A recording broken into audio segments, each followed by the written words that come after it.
Well, it's Monday, so that means it's time for the weekend box office report brought to you by our friends at AMC Theaters.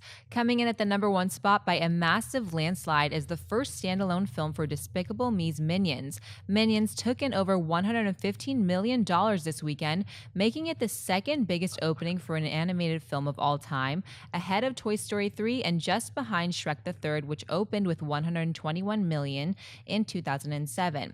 Coming in at the number two spot is Jurassic World, making an additional $18 million in its fifth week. And at the number three spot is Pixar's Inside Out, making an additional $17 million. In fourth, it's Terminator Genesis, bringing in $13.7 million for a two-week domestic total of $68.7 million. And rounding out the top five is the new horror film The Gallows, bringing in just over $10 million. John, what stands out to you in this week's box office report? Well, congrats to Minions. It just destroyed everything in its path, which I don't think comes as a surprise to any of us. I think we thought it was going to come in a little over 100 million. I predicted originally that it would probably be one of the billion-dollar film clubs. I'm not so sure anymore because the reviews have not been great. I haven't had a chance, with everything going on, I haven't had a chance to go see Minions yet. But those that have been saying it's really not all that good. So I don't know if it's going to have a high rewatchability factor, but super huge. Now on Mailbag, and Mailbag's back, by the way, guys. On Mailbag on Saturday, somebody asked if I thought Jurassic World would catch Titanic for the number two spot. And I said, I'll be honest, I'm not even sure Jurassic World is going to catch Avengers for the number three spot. Because I think this weekend will be the first weekend that we see a big nosedive in its financial returns. And that is not the case. It only dropped another 38 point something percent down to about 18 million, which is still really respectable.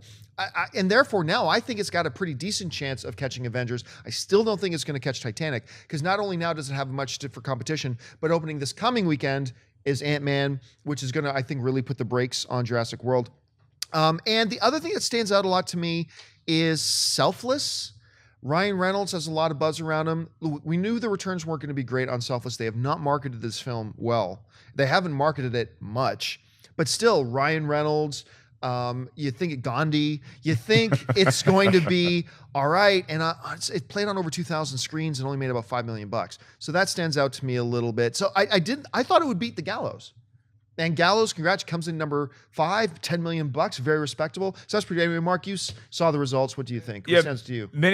I knew Minions would do well, but I didn't know that it would beat Inside Out's opening weekend take, and it did, which is shocking to me. Because if you take your kids to see Inside Out, they're going to learn something. If you take your kids to see Minions, they're probably going to get dumber for the next couple days. But it's not a bad thing. I mean, it's fun, mindless entertainment for kids. I think Minions disappointed me critically, but there's such an appeal to these little guys. They're the best part of the Despicable Me franchise, and so it's not totally surprising. What I will say is that I think the drop-off from week 1 to week 2 with Minions is going to be huge, and I think that Inside Out might still be able to retain the overall box office win versus the other animated film, because I think Inside Out is going to hold stronger week to week to week than Minions will.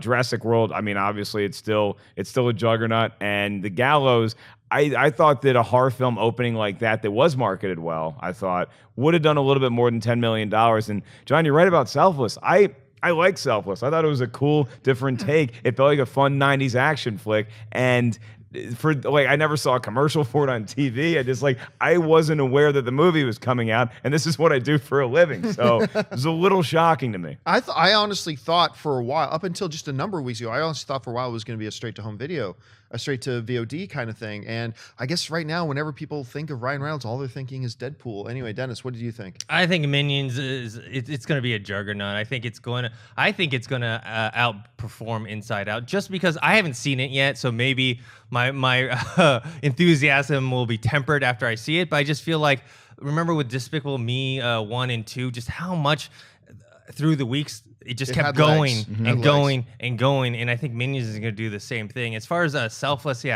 wasn't aware of it at all. When it kind of just popped up on our radar, we barely heard about it. And it does look like a VOD, direct-to-home video movie. And I still don't really know what it's about. They didn't really market it. It's Tarsum Singh is the director. Right. Yes. just Which not is kind of a red flag. to be Yeah, honest, not for really me. a fan of his work. So I think they knew it, and they're just like, forget it. Let's not waste any money marketing this movie. Let's just see what we can get out of it. And the Gallows, I thought it was marketed pretty well. Even though I'm not a horror fan, it actually interested me enough to maybe think about seeing it. I really want to see The Gallows, and I missed it because of Comic-Con. And every year during Comic-Con, there's always one of those movies that comes out that they kind of release during Comic-Con, so you forget about it. And unfortunately, it was Selfless. And it has been a Ryan Reynolds film in the past. When R.I.P.D. came out, they released that the weekend of right. Comic-Con, hoping nobody would review it or even pay attention to it because that apparently was terrible too. I missed R.I.P.D., thankfully, but I like Selfless. So if you haven't seen it, I think it's worth checking out. One of the things that I was worried about Minions going in was that I love the Minions, but I always thought Minions are amazing secondary characters. The Despicable Me movies work because of Gru, and then you had the Minions playing off Gru, doing the little things on the side, and they were great accents. And I always was worried that can these accents actually be the main driving force of the movie? And talking to Christian after he saw it, that's the first thing he said to me. He goes, you totally felt the absence of Gru in this. So you can't base something on these guys alone. So again, I haven't seen it, but yeah, we'll see. I think those little guys can carry their own movie. It just has to be a better film. Like they can't carry crap, they can carry something good, but there's just not a lot of story in there. If you give them a better story, I think they can do their own film.